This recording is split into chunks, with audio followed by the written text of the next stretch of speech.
Hello guys, আসসালামু আলাইকুম। সবাই কেমন আছেন? আশা করি সবাই ভালো আছেন। আমিও আল্লাহর রহমতে ভালো আছি।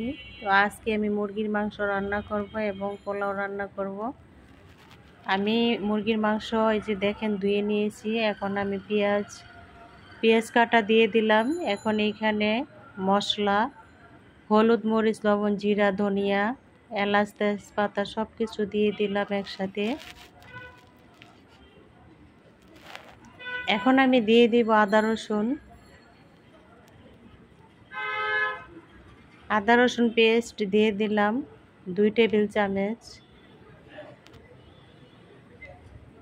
2 টেবিল চামচ আদা রসুন দিয়ে এখন আমি পরিমাণ মতো তেল দিয়ে দিব। একটা টমেটো কেটে রেখেছিলাম, সেই টমেটোটা দিয়ে দিলাম। তেল দিয়ে দিচ্ছি এখন সয়াবিন তেল। এগুলো আমি এখন হাতে মেখে নিব ভালো করে। এই দেখেন হাতে মেখে নিয়েছি। এখন আমি চুলায় বসিয়ে দিব। সবাই লাইক দিয়ে আমার ভিডিওটা দেখে যাবেন। 4.5 মিনিটের ভিডিও। মাংসগুলো কষানো হয়ে গেছে। আমি এখন বড় সাইজের একটা আলু কেটে নিয়েছি, আলুটা আমি দিয়ে দিলাম।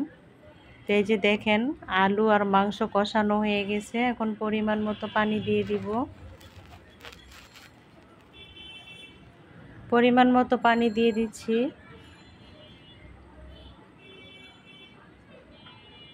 এখন ঢাকনা দিয়ে ডেকে সুন্দর করে আমি এগুলো রান্না করে নিব। দেখেন বলক এসে গেছে আমার মাংস রান্না। যারা যারা এই পর্যন্ত আছেন, যাদের মনে নেই একটা লাইক দিতে, তারা একটা মনে করে লাইক দিয়ে আমার ভিডিওটা দেখেন। 4 মিনিটের ভিডিও, 4.5 মিনিট কেউ যাবেন না, পুরোটা সবাই দেখে আমার একটু ওয়াচ টাইম দিয়ে যাবেন আপুরা। আমিও আপনাদের ভিডিও দেখে নিব। দেখেন মাংস রান্না হয়ে গেছে। এখন আমি রাইস কুকারে পোলাও রান্না করে নিব।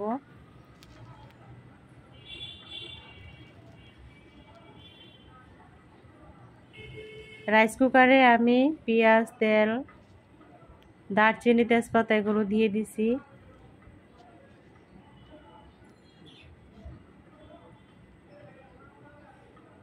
তো হালকা একটু ভাজা ভাজা করে নিলাম, বেশি ভাজতে গেলে অফ হয়ে যায়। তা আমি কিন্তু এখানে লবণটা দিয়ে দিছি আগেই।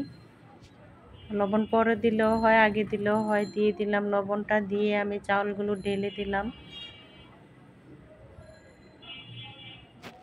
2 পট চালের পোলাও রান্না করব। আমাদের ঘরোয়া যে পট আছে সেই পটে 2 পট।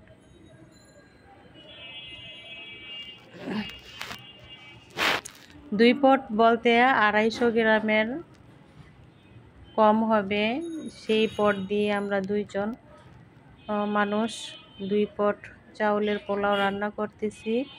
এখানে আমি আলু বোখারা দিয়ে দিছি। পোলাওতে আলু বোখারা দিতেই হয় আমার। তো এখন পরিমাণ মতো পানি দিয়ে দিলাম। 2 পট চাউলের জন্য 4 পট পানি আমি মেপে নিয়েছি। যেই পট দিয়ে চাল মেপে দিয়েছি সেই পট দিয়ে আমি পানি দিলাম মেপে। তো আমার 4 পট পানি লাগছে।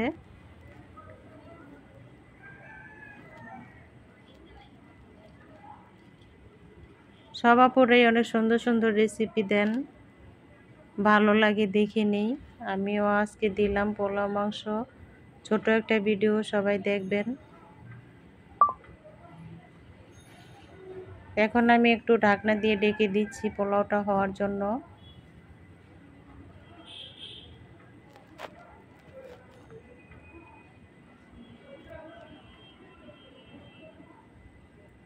আপুরা ভাইয়েরা সবাই আমার পাশে থাকবেন। আমিও আপনাদের কাছে যাব, আপনাদের ভিডিও দেখব, আপনাদের এলবিতে জয়েন হব। এই যে পোলাও রান্না হয়ে গেছে। মুরগির মাংস পোলাও আজকের রেসিপি হয়ে গেছে।